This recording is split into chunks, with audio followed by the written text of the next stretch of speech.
एक दिन जब हजरत इब्राहीम अलैहिस्सलाम अपने परिवार के साथ फिलिस्तीन आए तो उन्होंने वहां घर बनाए और वहीं बस गए। वहां उन्होंने इस्लाम का पैगाम दिया और इसमें उन्हें काफी कामयाबी भी मिली। बहुत सारे लोगों ने इस्लाम कबूल किया और उन्हें नबी मान लिया। ये जगह उनके लिए बहुत ही महफूज और सुकून देने वाली थी। लेकिन एक दिन अल्लाह ताला का हुक्म आया, ए इब्राहीम, तुम बाबिल जाओ और वहां के राजा नमरूद को इस्लाम की दावत दो। क्या बाबिल जाना है? हजरत इब्राहीम ने बिना कोई देर किए अल्लाह का हुक्म मान लिया। हालांकि उनकी बीवी सारा और बाकी साथियों ने कहा कि कुछ दिन रुक जाओ, लेकिन नबी ने किसी की एक न सुनी और सीधा बाबिल की तरफ निकल पड़े। कई दिन की मुश्किल यात्रा के बाद वो नमरूद के इलाके में पहुंच गए। उधर नमरूद, जो पहले से ही खुद को खुदा कहलवाना चाहता था, अब और भी ज्यादा घमंडी हो गया था। जब हजरत इब्राहीम उसके महल में पहुंचे और उसे इस्लाम की दावत दी तो नमरूद गुस्से से आग बबूला हो गया। वो जोर से चिल्लाया, इब्राहीम, तुम फिर आ गए? मुझे तंग मत करो। मैंने तुम्हारे खुदा को मार डाला है। मैंने तीर चलाया था और उसका खून सबने देखा। तुम्हारा खुदा अब नहीं रहा, और अगर अब भी तुमने मुझे तंग किया तो मैं तुम्हें भी खत्म कर दूंगा। हजरत इब्राहीम ने बहुत नरमी से जवाब दिया, ए नमरूद, जिस दौलत और ताकत पर तुम इतना घमंड कर रहे हो, वो सब कुछ उसी अल्लाह का दिया हुआ है। अगर वो चाहे तो सब कुछ एक पल में खत्म कर सकता है। उसके सामने कुछ भी छुपा नहीं है। अगर उसने तुम्हारे खिलाफ फैसला कर लिया तो तुम्हारी ये सारी ताकत और घमंड मिट्टी में मिल जाएगा। फिर उन्होंने कहा, समझ जाओ नमरूद, ये जिंदगी बहुत छोटी है और तुम्हारा आखिरी वक्त अब दूर नहीं है। मैं आखिरी बार तुम्हें सच्चाई की तरफ बुला रहा हूं। लेकिन नमरूद तो और गुस्से में आ गया और गरज कर बोला, इब्राहीम, अब या तो तुम और तुम्हारा खुदा मेरे इलाके से चले जाओ या फिर जंग के लिए तैयार हो जाओ। इब्राहीम अलैहिस्सलाम ने बहुत सादगी और हिम्मत से कहा, ठीक है नमरूद, अगर तुम मेरे अल्लाह से लड़ना चाहते हो तो बताओ कब और कहां। नमरूद बोला, बहुत बढ़िया, जंग के मैदान में सब कुछ तय होगा। फिर नमरूद ने अपने सारे सिपाहियों को हुक्म दिया कि जंग की तैयारी शुरू कर दो। पूरे देश में ऐलान हो गया। औरतें, बच्चे, जवान, सभी लोग मैदान की तरफ निकल पड़े। 2 दिन में बाबिल का खुला मैदान तंबुओं से भर गया। 1800 वर्ग मील तक उसकी फौज फैली हुई थी। ये बहुत बड़ी और जबरदस्त तैयारी थी। जब नमरूद ने अपनी फौज की पूरी तैयारी कर ली तो उसने हजरत इब्राहीम अलैहिस्सलाम को बुलवाया। जब नबी उसके सामने पहुंचे तो नमरूद ने मजाक उड़ाते हुए कहा, कहां है तेरा खुदा और कहां है उसकी फौज? सिर्फ बातों से कोई जंग नहीं जीत सकता। इस पर हजरत इब्राहीम अलैहिस्सलाम ने बहुत नरमी और यकीन के साथ कहा, तू जिस तैयारी के साथ मेरे अल्लाह से लड़ने आया है वो तो सच में हंसी की बात है। मेरा अल्लाह अगर चाहे तो एक छोटी सी मच्छर से तेरी पूरी फौज को पल में खत्म कर सकता है। क्या? एक मच्छर? ये सुनकर नमरूद जोर से हंस पड़ा और घमंड में बोला, अगर तेरे अल्लाह में इतनी ताकत है तो बुला ले उसे। मैंने तो उसे पहले ही मार डाला था, और अगर उसके पास कोई सैनिक बचे भी हैं तो वो मेरे सामने टिक ही नहीं पाएंगे। झूठी बातों से मुझे डराने की कोशिश मत कर, वरना तेरे लिए बुरा होगा। अच्छा ये बता, तू क्यों नहीं मुझे ही खुदा मान लेता? अगर मान ले तो मैं तुझे 5 रियासतों का राजा बना दूंगा। ऐश कर, राज कर, खजाने तेरे कदमों में होंगे। और सुन, अगर चाहो तो 10 से 20 और रियासतें भी दे सकता हूं। मैं कसम खाकर कहता हूं, ये वादा पत्थर की लकीर है। और अगर तुझे यकीन न हो तो मैं सब कुछ लिखित में दे देता हूं। सोच ले, ये तेरा आखिरी मौका है। ये बातें सुनकर हजरत इब्राहीम अलैहिस्सलाम का चेहरा गुस्से से तप उठा।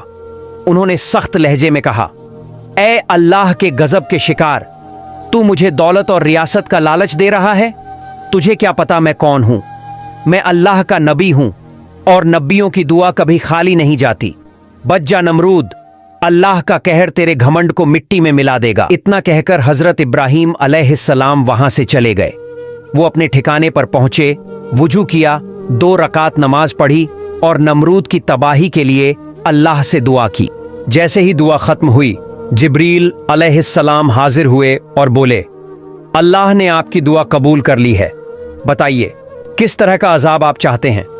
हजरत इब्राहीम ने कहा, मैं चाहता हूं कि अल्लाह अपनी सबसे छोटी मखलूक मच्छर से नमरूद की ताकत को मिटा दे।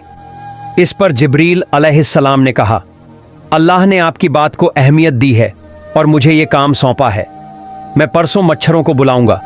लेकिन ये बताइए, आपको क्या लगता है कितनी मच्छरें चाहिए होंगी? नबी ने जवाब दिया, मुझे सही संख्या तो नहीं मालूम, लेकिन लगता है कि हर सैनिक के लिए एक मच्छर जरूरी होगी। जिब्रील अलैहिस्सलाम ने कहा, अगर जनसंख्या के हिसाब से भेजना है तो लगभग 60 लाख मच्छरों की जरूरत होगी, लेकिन इसकी फिक्र आप न करें, मैं सब संभाल लूंगा।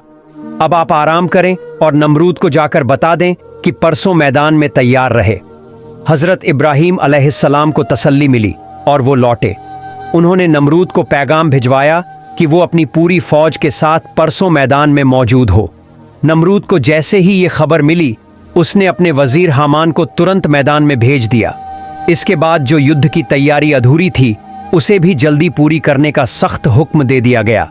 जैसे ही नमरूद का आपातकालीन आदेश मिला, सेनापति तुरंत दरबार में पहुंच गया और बोला, महाराज जरा बताइए ये लड़ाई किससे होगी और किस तरह से? नमरूद ने गहरी और गंभीर आवाज में कहा, मैं भी पूरी बात नहीं जानता, लेकिन इब्राहिम की बातों से लगता है कि इंसानी फौज से नहीं बल्कि मच्छरों जैसे किसी छोटे जीव से हमला होगा। फिर नमरूद बोला, तो सुनो, परसों सुबह सुबह युद्ध का बिगुल बजाना, ऐसा धमाका करना कि सारा मैदान गूंज उठे। अगर कोई छोटा जीव पास भी आने की कोशिश करे तो डर के मारे ही भाग जाए, और अगर फिर भी आ जाए तो दोनों हाथों से मार मार कर खत्म कर देना। भला मच्छरों में क्या ताकत होती है ये बताने की जरूरत नहीं, मुझे पूरा यकीन है आधे घंटे में सब खत्म कर दोगे और लौट आओगे। सेनापति ने यह सुना और निश्चिंत हो गया, मुस्कुराया और वहां से चला गया। इसी बीच एक दिन बीत गया, फिर आया जंग का दिन। सुबह सुबह नमरूद की फौज ने बिगुल और ढोल नगाड़े बजाकर पूरे मैदान को गूंजा दिया। तभी अचानक सबकी निगाहें आसमान की तरफ गईं। एक काले बादल जैसा कुछ बहुत तेजी से उनकी ओर आ रहा था। थोड़ी ही देर में वो बादल उनके सिर के ऊपर रुक गया। अब सब साफ देख पा रहे थे, वो कोई बादल नहीं था बल्कि मच्छरों का एक बहुत बड़ा झुंड था। उनकी भनभनाहट इतनी तेज थी कि सैनिकों की सारी आवाजें दब गईं। हर मच्छर उड़ता हुआ एक सैनिक के सिर पर बैठा और जैसे ही उसने अपनी सूंड चमड़ी में डाली, वो सैनिक वहीं गिर पड़ा। सिर्फ 10 मिनट में पूरी फौज गिर चुकी थी। मच्छरों ने खून पी लिया, दिमाग चूस लिया और फिर मांस तक खाना शुरू कर दिया। कुछ ही देर में मैदान में सिर्फ हड्डियां, बाल और नाखून बचे थे। हर मच्छर इतना खा चुका था कि वो मुर्गी जितना बड़ा दिखने लगा। नमरूद दूर से ये सब देख रहा था। डर के मारे भागकर बाबिल के महल में छिप गया। वो अकेला बैठा सोचने लगा, ये क्या हुआ? इतने छोटे जीवों ने मेरी पूरी फौज को मिटा दिया। तभी एक छोटी सी लंगड़ी मच्छर उड़ती हुई आई और उसके घुटने पर बैठ गई। नमरूद उसे घूरने लगा और सोचने लगा, क्या यही है जिसने सब खत्म कर दिया? जैसे ही उसने मच्छर को मारने के लिए हाथ बढ़ाया, मच्छर उसकी नाक में घुस गई, सीधा उसके दिमाग में, और फिर शुरू हुआ ऐसा दर्द जो बर्दाश्त के बाहर था। नमरूद पागलों की तरह अपने सिर पर घूंसे मारने लगा। तभी थोड़ा सुकून मिलता, जब रुकता तो दर्द फिर लौट आता। उसने लकड़ी के छोटे छोटे हथौड़े बनवाए ताकि खुद को मार सके। एक दिन और एक रात यूं ही बीत गई। फिर उसने एक नौकर रख लिया जो उसके सिर पर लगातार चोट करता रहे, तभी आराम मिलता। इसी बीच अल्लाह ने जिब्रील अलैहिस्सलाम को भेजा। उन्होंने हजरत इब्राहीम अलैहिस्सलाम से कहा कि अब नमरूद को दोबारा सच्चाई का रास्ता दिखाओ। नबी उसके पास पहुंचे और बोले, अब तो समझ आया, एक खुदा की ताकत देख ली तूने, अब भी वक्त है, शिर्क छोड़ दे और सिर्फ एक अल्लाह को अपना रब मान ले। हजरत इब्राहीम अलैहिस्सलाम ने आखिरी बार नमरूद से कहा, एक बार कलमा पढ़ लो, मैं तुम्हारी आखिरत की निजात, छुटकारे की जिम्मेदारी ले लूंगा। लेकिन नमरूद ने घमंड से कहा, तुम कोई आम इंसान नहीं लगते, जरूर कोई बड़ा जादूगर हो। मैं तुम्हारे इस जादू के आगे झुकने वाला नहीं हूं।